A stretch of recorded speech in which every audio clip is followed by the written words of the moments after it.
Shalom amado, buenas tardes. En esta ocasión le saluda nuevamente su amigo y hermano Roe Ariel Ben Israel. En esta ocasión estamos transmitiendo desde Bubelin, en Alemania, en la tierra que Yahweh nos ha traído en este tiempo y que nos tiene aquí en este tiempo. Llegamos a la Moab, a las Moab de Jorez, a las Moab de Yom Teruah, de Yom Kippur, de Sukkot, y bueno, Simchat Torah, que es parte de esa del último día de la fiesta de la Moab de Sukkot. En esta ocasión quisiera compartir y que meditáramos en las Moab, la importancia de las Moab. Vayikra 23 nos habla de las Moab, incluso empieza hablando que la primera de ellas dice es la Moab semanal, la Moab de Shabbat.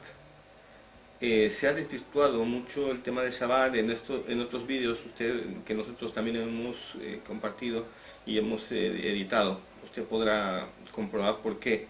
Entendemos que el año escritural es como Yahweh enseñó a nuestros padres, a Enoch, como está escrito en el libro de Jubileos, como lo guardó también Noah. Posteriormente, en la época de la ocupación griega, Antíoco Epífanes no solamente obligó a nuestros padres a no leer la Torá, sino los quiso helenizar, quiso hacerles olvidar sus tradiciones, hacerles olvidar la Torá de Yahweh, para que le sirvieran solo a él, para que anduvieran conforme a la corriente de este mundo, conforme al príncipe de este mundo, practicando deporte en honor de los dioses olímpicos y cosas así, dando culto al ser humano, al cuerpo, al hedonismo, como está ahora.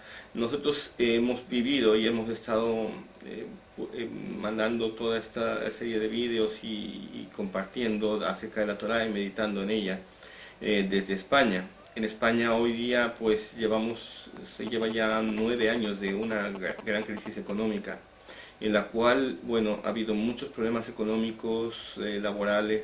Sin embargo, lo único que nunca ha decrecido, porque aún en la hostelería, aún en los restaurantes, los sitios de ocio, se ha visto mermado. Se ha visto mermado la asistencia de la gente por esa crisis económica. Pero lo único que nos hemos observado son los sitios de culto al cuerpo, de belleza, de gimnasios, de tratamientos. Eso es lo único que realmente se ha ido manteniendo, porque la mentalidad, la forma de pensar de la corriente de este mundo, y eso no nada más está entremetido en el mundo occidental, sino creo que es la corriente general de este mundo, es el culto al cuerpo, el ser humano como el centro de todo, el querer ser nosotros nuestro propio Dios, nuestro propio Elohim. Eh, la Torah dice que lo primero que tiene que haber para el que se acerca a Yahweh es saber qué le hay y que es galardonador de aquellos que le buscan. Si usted lee el libro de Romanos, verá que en el capítulo 1 Shaul hace toda una recopilación de ese proceso de degradación humana, cuando se pierde de vista ese foco de que Yahweh es el creador del cielo y de la tierra, es el soberano del universo, es el centro del universo, es el centro de la creación, y por tanto es justo obedecer su Torah, obedecer su palabra. Es justo dar honra y gloria, la honra y la gloria debida a su nombre. Es justo la obediencia a su palabra, la palabra que ha salido de su boca, que son la Torah y los profetas. Es justo también el que tengamos una obediencia a Él, porque Él es nuestro Padre y nos ha dado su Torah para que seamos como Él es. Nos ha dado también sus Moab como testimonio y como recordatorio. Son señales de aquello que ha de venir, como dice en Shaul a los colosenses en el capítulo 2. Son señales de aquello que ha de venir. Abba Yahweh no quiere que estemos en ignorancia. Él mismo, cuando trajo juicio sobre Sodoma y Gomorra, dijo: encubriré yo a Abraham lo que voy a hacer, siendo que él va a ser padre de una multitud de naciones, siendo que él va a ser bendición a todas las familias de la tierra. La escritura dice que Yahweh no hace las cosas sin que antes se las transmita a sus siervos, los profetas. y por tanto nos la hace saber también a su pueblo, Israel, por medio de los profetas, por medio de la palabra que sale de su boca. No me refiero a esos profetas que van buscando su beneficio, su fama, a costa de engañar a la gente y dar falsas profecías contrarias a la palabra que salió de la boca de Yahweh, diciéndole que, bueno, palabras halagüeñas, como ha habido muchos casos, aún en la antigüedad. Pero bueno, no quiero entrar en esta hora en profundizar en ello, sino más bien quiero centrarme en el tema de las Moab. Les decía que Yahweh nuestro Padre nos enseña a ser como Él es, nos da mandamientos, estatutos y decretos para que el Hijo sea como es el Padre. El Hijo tiene que ser de la misma sustancia que es el Padre, tiene que aprender del Padre para poder vivir conforme sus padres le han enseñado. Por eso el quinto mandamiento es honra a tu padre y a tu madre. Y usted dirá, bueno, ¿no que había 5 mandamientos en relación con nuestra relación con Yahweh, con el Altísimo, y 5 con relación a nuestro prójimo? ¿Por qué en el quinto están los padres? Si realmente los padres son nuestro prójimo, no, cuidado, ahí entendamos una cosa. Yahweh es nuestro Padre Celestial, y su labor es crearnos y formarnos a su imagen y semejanza.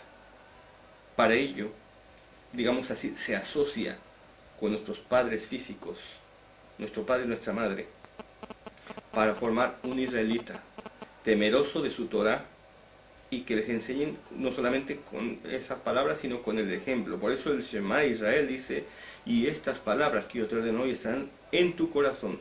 No podemos enseñar a nuestros hijos lo que no está en nuestro corazón. Dice, después que esté en tu corazón, dice, hablarás de ellas cuidadosamente a tus hijos, estando en tu casa y andando por el camino, al acostarte, al levantarte.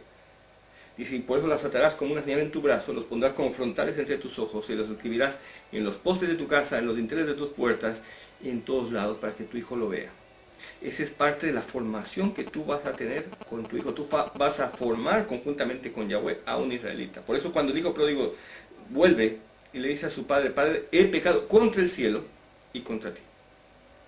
Él tiene que entender que su pecado no solamente alcanza lo físico, a su padre terrenal, sino que al deshonrar padre y madre estamos transgrediendo directamente la autoridad del cielo. Él no quiere que seamos como hijos, quiere que seamos como Él. Yeshua dice, yo las cosas que hablo son las que he oído de mi Padre, yo las cosas que hago son las que mi Padre hace, porque yo soy hijo, y el hijo hace lo que el Padre hace. Y por eso el Padre nos dice, por ejemplo, ¿por qué guardamos el Shabbat?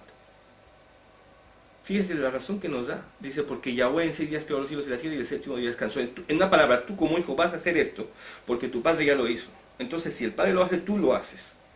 ¿Por qué no dirás falso testimonio? Porque nuestro Padre no es hombre para que mienta, ni hijo de hombre para que se arrepienta. Con lo cual, si Él no miente, tú no mientes. Tú no das falso testimonio. Todas las cosas que están en la Torah es lo que Yahweh hace. Y nos prohíbe hacer lo que no hace. Por eso con el tema de los alimentos, porque piense que todo lo espiritual tiene su principio en lo natural. Por eso Yeshua dice, yo les he dicho las cosas naturales y no creéis. ¿Cómo pues os diré las celestiales? Si no entendéis lo físico, el ABC, aquello que empezamos a repetir por rutina, pero que después se llega a ser rema en nuestra mente, en nuestra ruach, y podemos entender verdades espirituales, celestiales. ¿Cómo van a entender las verdades espirituales si no empiezan por lo natural? Pues aquí la santidad, la kedushá, empieza por lo natural. Vayikra 11 dice Yahweh, vosotros seréis kadosh, kedoshim, porque yo soy kadosh. Como es el hijo, como es el padre, perdón, tiene que ser el hijo. Si el padre es kadosh, el hijo tiene que ser kadoshim, o kedoshim. Dice, por tanto, nada impuro entrará en vuestra boca, y entonces os abstendréis de todo lo impuro. Nada abominable entrará en vuestra boca. La cosa es muy sencilla, mi hermano. Nuestro Padre Celestial no tiene ningún contacto con nada abominable ni impuro, por lo tanto sus hijos no tenemos ninguna relación con lo abominable ni con lo impuro, porque somos hijos. Ahora, las Moab dice son sombra de lo que ha de venir, y nos enseñan también verdades espirituales. A continuación les quiero hablar de las las Moadei de Joreb, como les decía, que son a saber Yom Teruah, día de aclamación, el Yom Kippur, el día del perdón, y Sukkot, el habitar en cabañas. La finalidad de la creación es que Yahweh habite en medio de ella, en ella, que Él ponga su Sukkah directamente entre nosotros, en nosotros, como pueblo de Israel. Nosotros mismos somos piedras vivas con las cuales Yahweh está creando su habitación, porque Él quiere habitar no entre nosotros, sino en nosotros. Para eso nos tiene que santificar, nos tiene que llevar al punto que el Padre, al mismo punto que el Padre del Hijo Pródigo llevó a su Hijo, restaurarlo en su estatus primigenio, como Él era al principio. Él era hijo y tuvo que transformarlo otra vez, reciclarlo. Traigan y pónganle anillo de autoridad, porque tiene que volver a tener la firma familiar, la autoridad de la familia, tiene que ser parte integral de la familia otra vez. Quítenle esas vestiduras de pecado y pónganle vestiduras limpias, que son la kedushá propia del Padre. Pongan en sus pies calzado, porque solamente los esclavos iban sin calzado. Quítenle ese símbolo de la esclavitud del pecado, porque ya no es más esclavo del pecado. ¿Te das cuenta? Pues eso es lo que Yahweh está haciendo en la primera venida de Mashiach, que tiene que ver con las Moadei de Kayitz, las de primavera, verano. Él nos restituyó parte de ese estatus. Con su sangre, Él nos lavó, nos limpió y nos devolvió a sendas de Kedushá. Nos dio una capacidad de recibir la Ruach HaKodesh, que nos guíe a toda la verdad. Y no solamente tengamos la Torah en piedra, sino que esté grabada en nuestras mentes y en nuestro corazón para poderla poner por obra tal como el Padre quiere. No con legalismos estrictos de religiosidad, sino por amor al Padre, por amor a nuestro prójimo, y con amor, misericordia quiero, no sacrificios. Eso para nosotros como hombres y mujeres pecadores no es posible entenderlo, no es posible, porque el hombre espiritual tiene que discernir las cosas espiritualmente. El hombre natural no puede entenderlas porque son locura. Entonces, primeramente tiene que reconvertir a ese hombre natural en un hombre espiritual. Ahora, en la segunda venida, en la Moadei de Joreb, también tenemos mucho que ver. ¿Por qué las cosas van a ser así? ¿Por qué están escritas así? ¿Y cuál es el propósito para Israel, para los gentiles, para todo ser humano en esta segunda venida? Así es que vayamos y damos paso y vamos a ir viendo esta presentación paso a paso y vamos a irla comentando. Muy bien. Así es, amigos, como les iba diciendo, el cumplimiento profético de la Moadei de Joreb, que son a saber el Yom Teruah, Yom Kippur y los días de Sukkot, en donde hacemos las cabañas, han tenido ya, como hemos hablado, cumplimientos proféticos, y en esta ocasión pues vamos a dar un repaso a ello. Primeramente, el nacimiento de nuestro Mashiach Yeshua y cuando Él vino al mundo. Y fíjense que hago diferencia entre cuando Él vino al mundo y el nacimiento, porque una cosa es cuando Él fue puesto en el mundo, su embrión fue puesto en el vientre de Miriam, y otra cosa es cuando Él puso su habitación, su cuerpo físico ya estuvo entre nosotros, cuando Él puso su Sukkah en medio de su pueblo. Se ha especulado mucho acerca de la Navidad, que si podía ser en diciembre, que si no puede ser en diciembre. Obviamente diciembre es una fiesta pagana, son las Saturnalias del Imperio Romano. Se hace coincidir con ello porque es cuando nace el sol, en el solsticio de invierno, es cuando es la noche más larga del año y el día más corto. Ahí se dice que nace el sol, porque a partir de ahí va cobrando horas de sol los días del año, hasta que llega al solsticio de verano, y ahí empieza otra vez a decrecer el día. Pero se dice que el sol nace ahí, como la adoración romana realmente es una adoración al sol, no al Cristo famoso, al ungido, sino al sol. pues se tomó el 25 de diciembre, el día del solsticio de invierno. Ahora, realmente, ¿cuándo nació?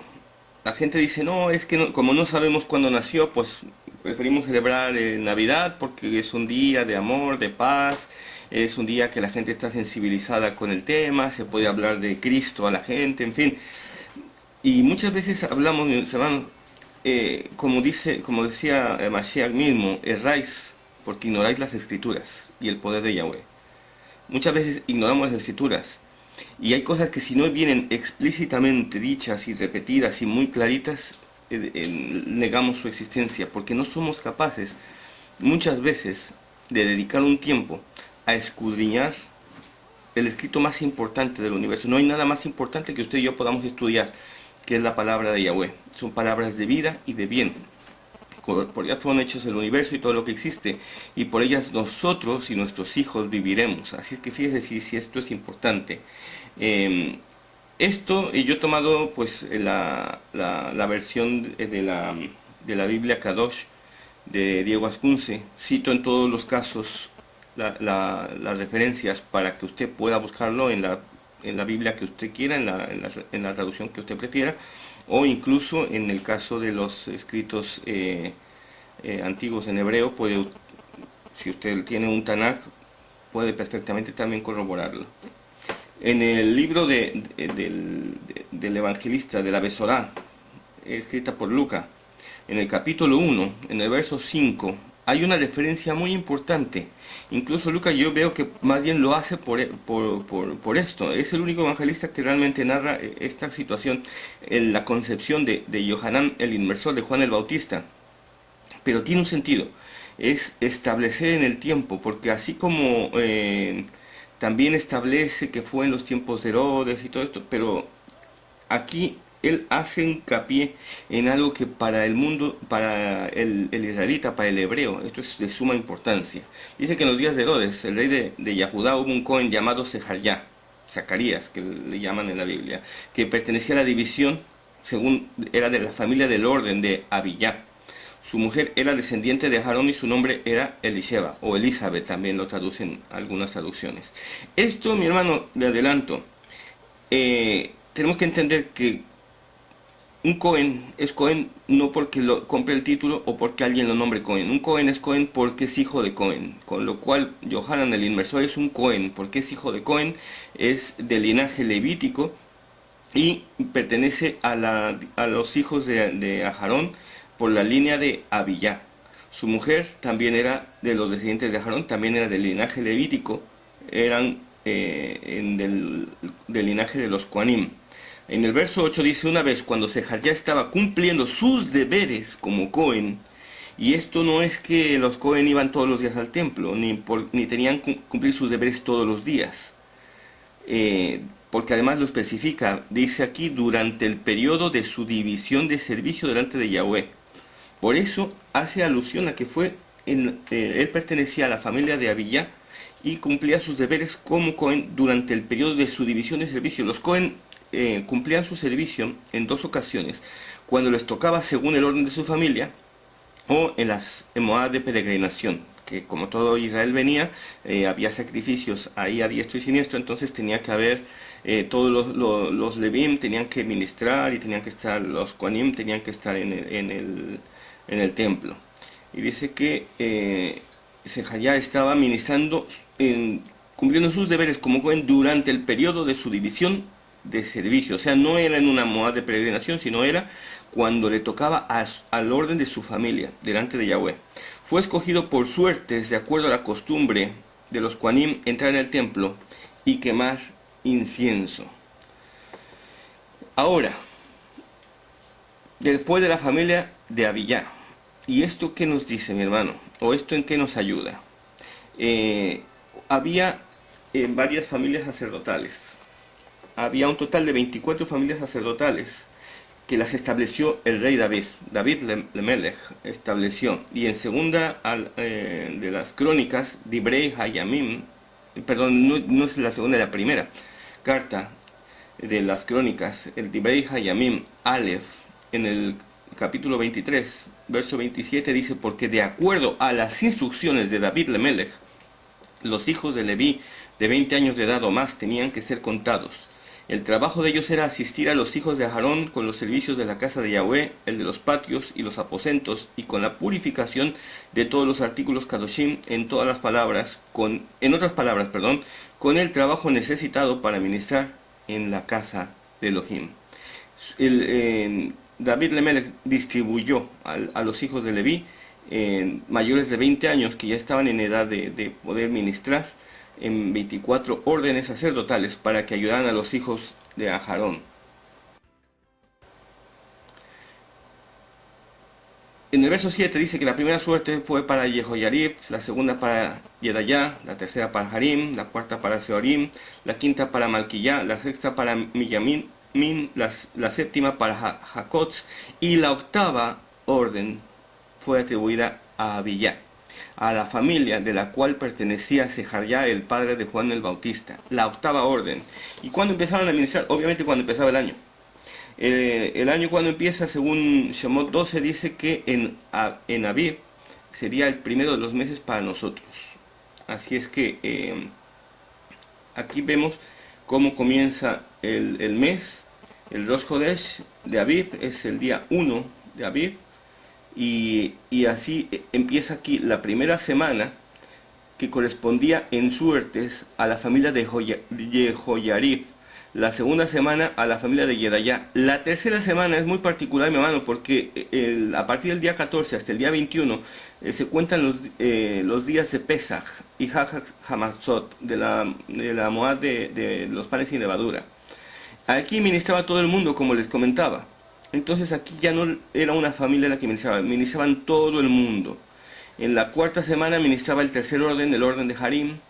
La quinta semana ministraba la familia de Seorim. La sexta semana la familia de Malquillá. La séptima semana la familia de Miyamin. La octava semana la familia de Jacotz. Y la familia de Abiyá ministraba la novena semana, porque era la octava familia, pero como les decía, la semana 3 ministraban todos, así que no se cuenta para una familia. Así es que la novena semana le tocó a Abiyá. La novena semana iba del día 27 hasta el día 3. Por lo tanto, el día 3 Sejarjá terminó de ministrar según el orden de su clase. Y dice la escritura que cuando él volvió, tuvo relaciones con su mujer, y ella, a pesar de haber sido estéril toda su vida, concibió un niño. Entonces, cuando él terminó su ministerio, él volvió a su casa y tuvo relaciones con su esposa, y concibieron a Yohanan el inmersor en un día de Shavuot. Esto es importante porque en el judaísmo, mi hermano, hasta la fecha, se espera que el Elías que ha de venir venga en Shavuot. Y no se dan cuenta, y ahora se lo digo, el Elías que había de venir ya vino. Yohanan el inmersor, Yohanan el Bautista, la Ruach de Eliyá que había de venir, vino, y vino en Shavuot como estaba escrito acerca de él.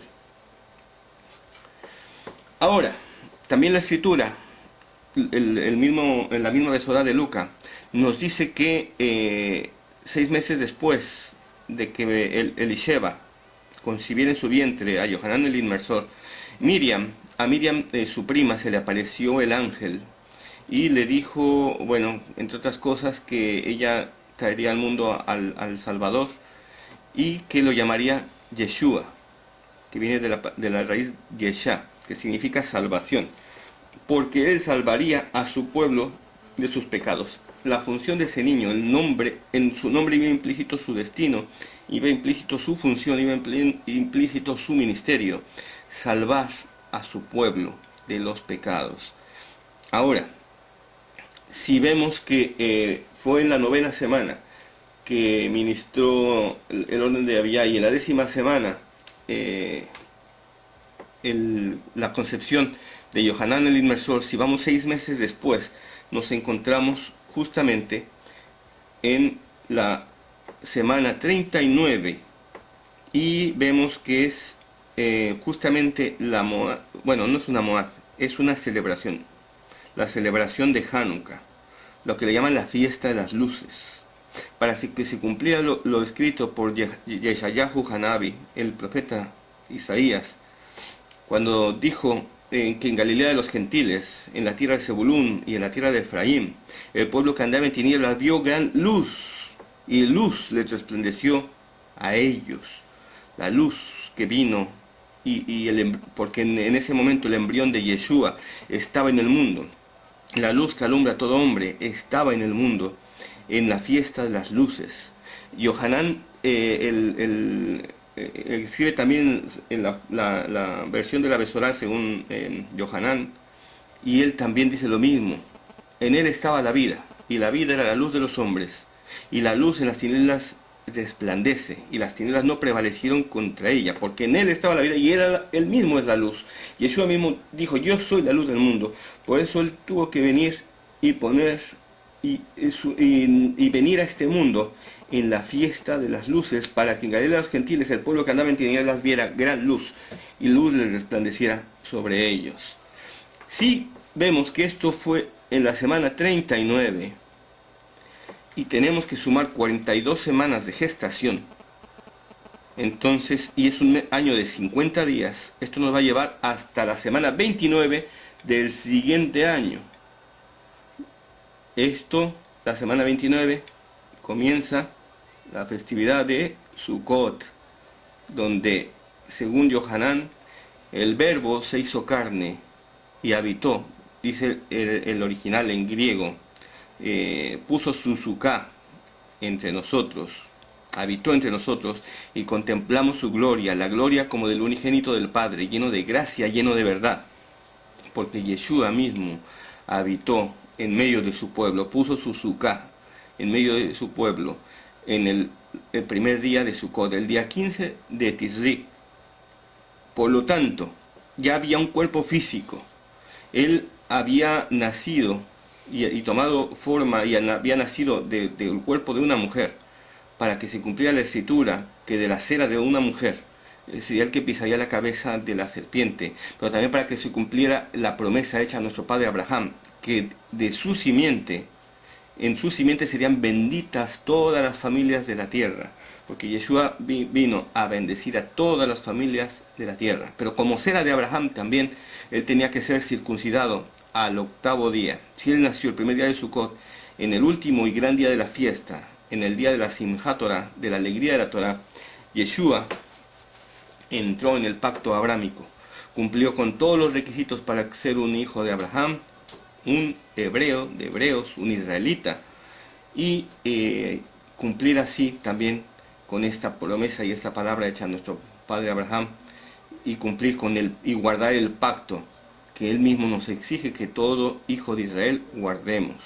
en Simchat Torah, la alegría de la Torah, porque él mismo es la Torah de Yahweh, él es mismo la Torah hecha carne, él mismo es la luz. Por eso dice la escritura: lámpara es a mis pies tu palabra, y es lumbrera a mi camino, porque es una lámpara y es luz, porque Yeshua mismo es luz, él es la palabra hecha carne. En Apocalipsis, si usted ve, el jinete del caballo blanco dice que tiene escrito su nombre en el muslo, y dice que su nombre es la Torah, la palabra de Yahweh. Así es que él tenía que entrar en el pacto abrámico el día de la alegría de la palabra de Yahweh. Ahora, no solamente vemos que Yeshua tenía que poner su suká, cumpliendo así con el mensaje profético de Sukkot en el tiempo correcto, sino también vemos ahora que él tenía que ser Yeshua, la salvación, el que salvara a su pueblo de sus pecados. Anteriormente, esto se hacía en Yom Kippur. En Yom Kippur se sacrificaban un carnero, se apartaban 2 carneros, uno para Yahweh y otro para Azazel, y el que salían suertes para Azazel se le imponían las manos en su cabeza y se le enviaba al desierto, donde se entregaba a Azazel, a Satanás, para que él viera, comprobara que era un carnero apto, puro, sin mancha, apto para el sacrificio, y que él llevaba en ese momento el pecado de todo su pueblo encima. Esto, mucho se ha hablado de ello, porque cuando los Kohanim, cuando le dijeron a Pilato, clávalo en el madero, él les dio a elegir, y dijo, les doy a elegir entre Yeshua, el rey de los judíos, y Barrabás. La tradición siempre lo ha llamado Barrabás, pero en realidad a él le llamaban también Yeshua, Salvador, Bar Abba, que es hijo del Padre. Y le dio a elegir entre Bar Abba, el revolucionario, el asesino de romanos, y Yeshua Bar Abba, el hijo del Padre.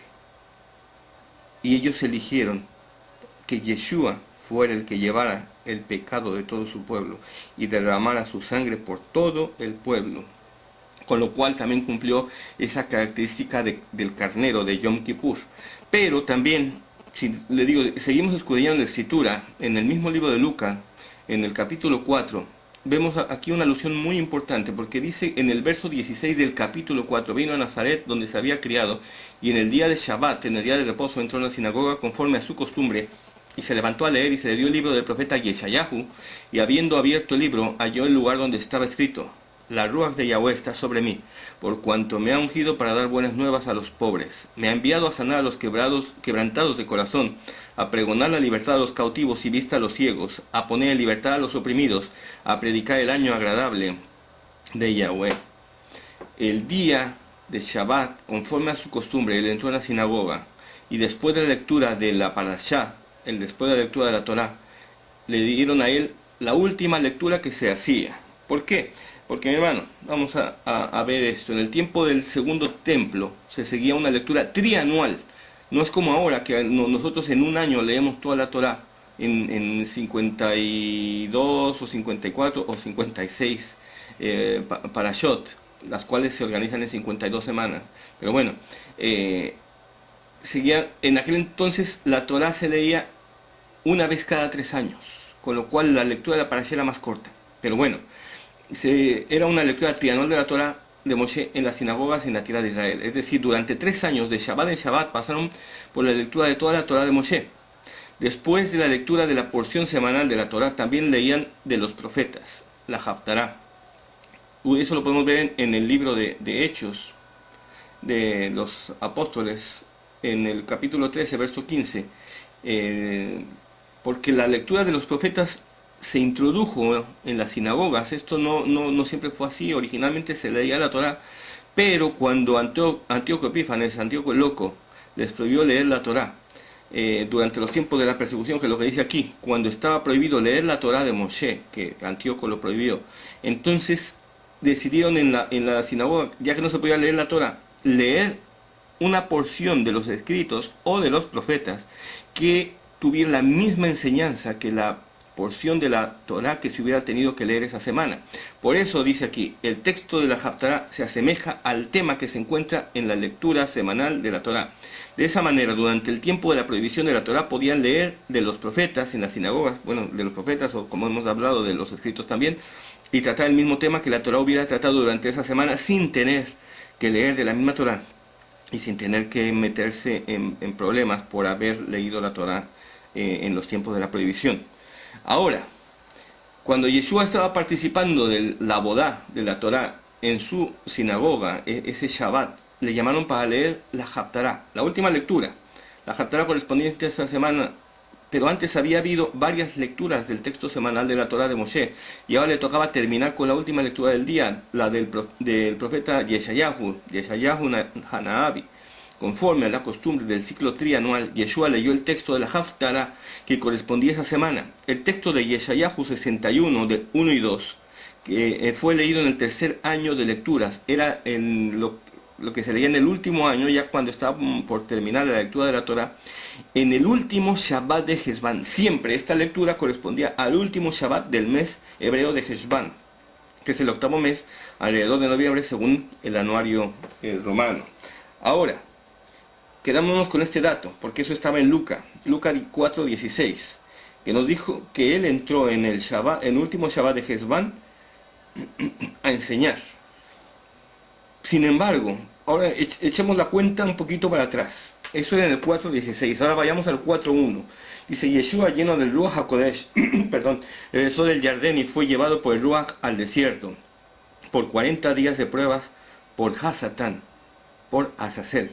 Durante ese tiempo no comió nada y después tuvo hambre. Fíjense que Yeshua tuvo que ser llevado al desierto y fue llevado por 40 días para que Hasatán comprobara que era un carnero sin mancha, apto para el sacrificio, y que él llevaría, él era capaz y era legalmente apto para llevar el pecado de todo su pueblo. Que aunque él trató de hacerlo caer en pecado, Yeshua, a pesar de su debilidad física por el ayuno de 40 días, Yeshua no pecó ni en pensamiento, ni en palabra, ni en hecho. Continúa diciendo en Lucas 4.13, cuando Hasatán había terminado toda clase de tentación, le dejó solo hasta un momento oportuno. Y Yeshua regresó en el poder del Ruach a Galil, y las noticias sobre él se difundieron por toda la región, y enseñaba en sus sinagogas, y todos le respetaban. Esto es en el 15. Y ahí es donde ya empalmamos con el 16 que leímos antes. Cuando le dieron cuando en el Shabbat, en el siguiente Shabbat, entró en la sinagoga a leer la Haftará de Yeshayahu 61.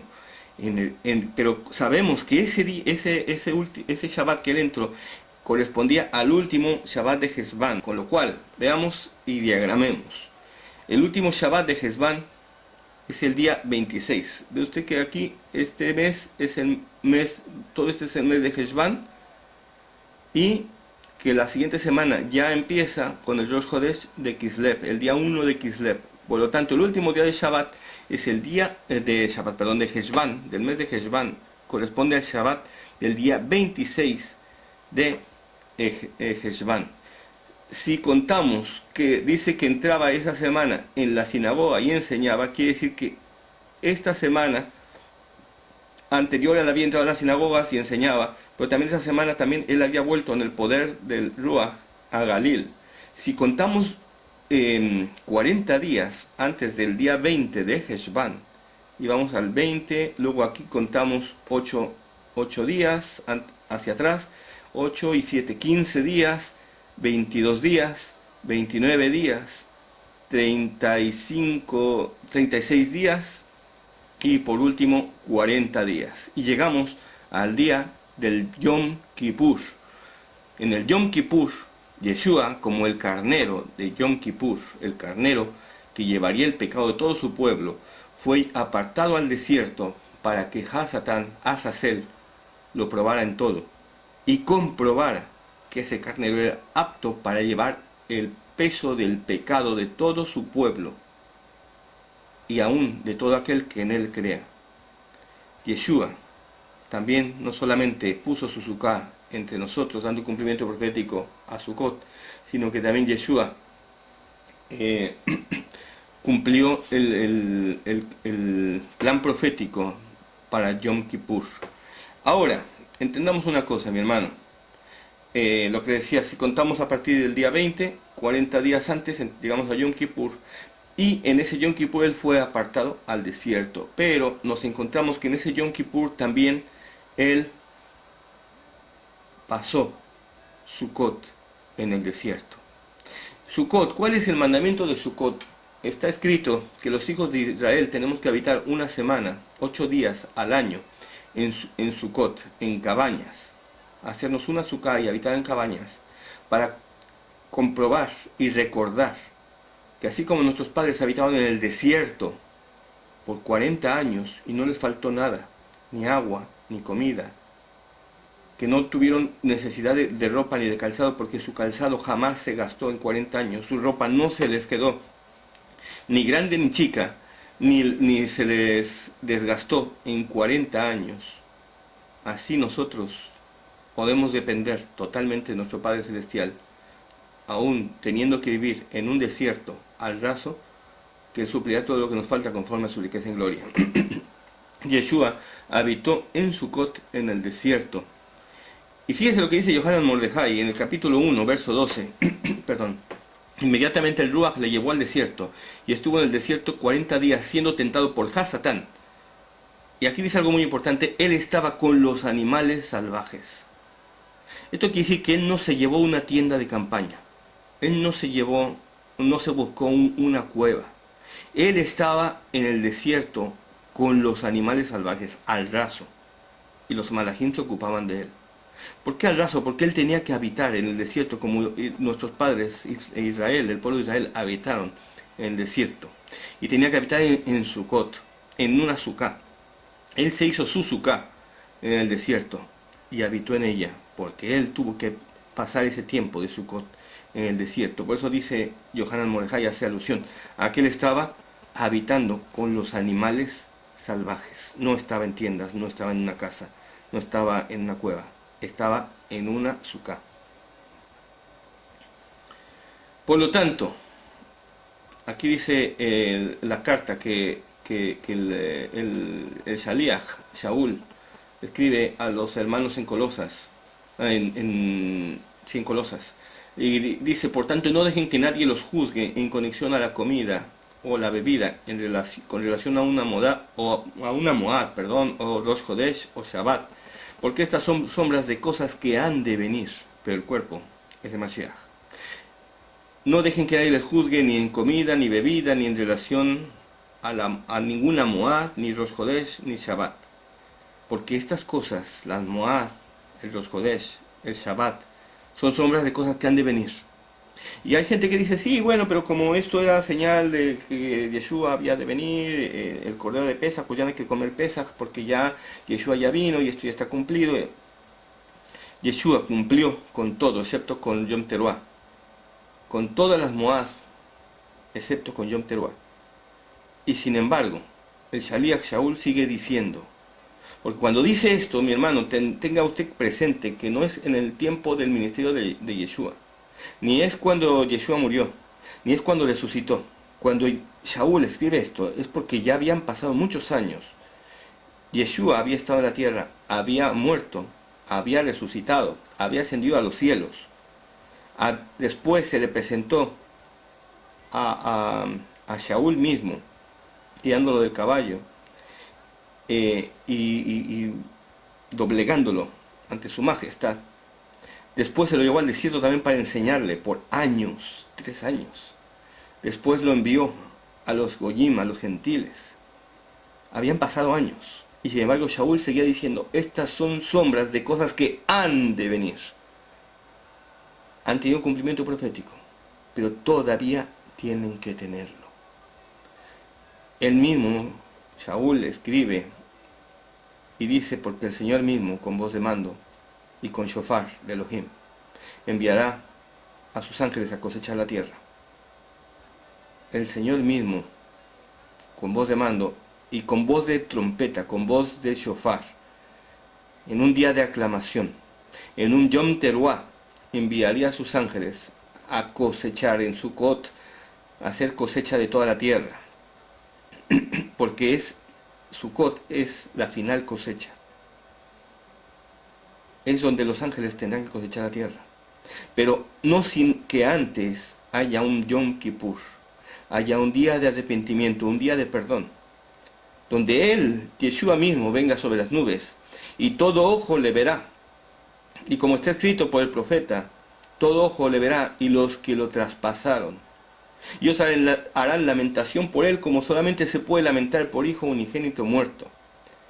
La casa de Judá rasgará sus vestiduras, se echará ceniza y tierra sobre sus cabezas, y se rasgarán sus vestidos, y se pondrán en tierra, y se echarán a llorar y a lamentar a gritos, cuando miren al que traspasaron, y hagan lamentación por él, por el judío más universal, por el judío más importante en la historia de la humanidad, el judío que partió la historia, que influyó en la historia de todo el mundo, el judío Yeshua.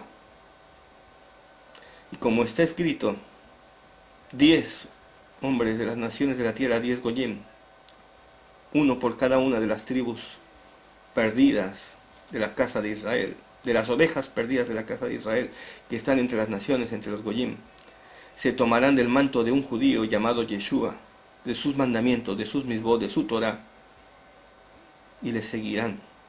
Y en este mismo día todo Israel será salvo, porque la casa de Judá mirará al que traspasaron, y la casa de Efraín mirará al judío Yeshua,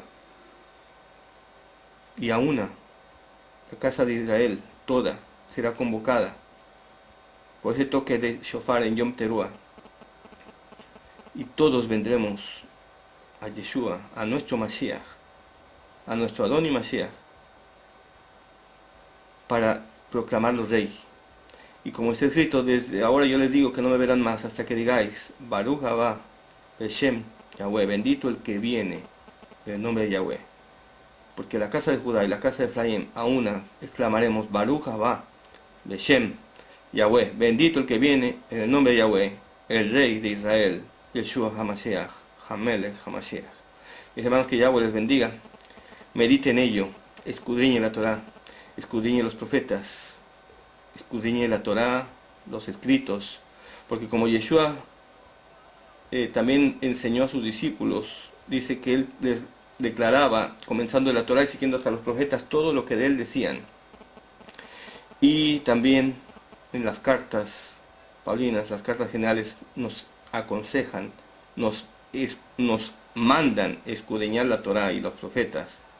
Dice, porque a vosotros parece que en ellas tenéis la vida eterna. Y decía Yeshua, y estos son los que dan testimonio de mí, la Torah y los profetas. Escudriñelo, desmenúcelo. Pídale al Ruach que no le permita ser engañado, antes bien que le dé revelación de lo alto.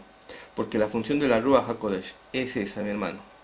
Dice Yeshua, él tomará de lo mío y os lo hará saber. Y él les guiará a toda verdad. Y descubriréis la verdad, y la verdad os hará libres. La Torah es la verdad, la Torah es Emet. Descubriréis la Torah. Y la Torah, no como la religión no la enseña, sino la Torah como Yeshua les enseñó a aplicarla por amor a nuestro Padre Celestial, y por amor a nuestro prójimo, no como a nosotros mismos, sino como Yeshua nos amó a nosotros. Es la única manera verdadera en la cual podemos andar en caminos de vida y de bien, siguiendo la Torah. Para esto necesitamos la sangre de Mashiach para ser limpios, y la Ruach HaKodesh que nos guíe a esa verdad. Mi hermano, busque mientras puede ser hallado. Llame a Yahweh mientras está cercano. Deje limpio su camino y vuelva a Yahweh, el cual será abundante en perdonar. Y recuerde que viene Yom Kippur, en el día del perdón, y que Yahweh sigue siendo cercano y estando dispuesto a perdonar. Como está escrito, misericordia quiero y no sacrificios. Viene en tiempo de perdón. Aprovechelo. Pida perdón a su hermano, pida perdón al cielo y perdone, libere también a todo aquel que le ha ofendido, como Yeshua mismo nos enseñó, y perdona nuestras deudas como nosotros perdonamos a nuestros deudores. Recuerde que usted no va a ser perdonado si primero no perdona. Si no deja ir en libertad al cautivo, usted tampoco podría ir en libertad. Y Yahweh le bendiga. Shalom.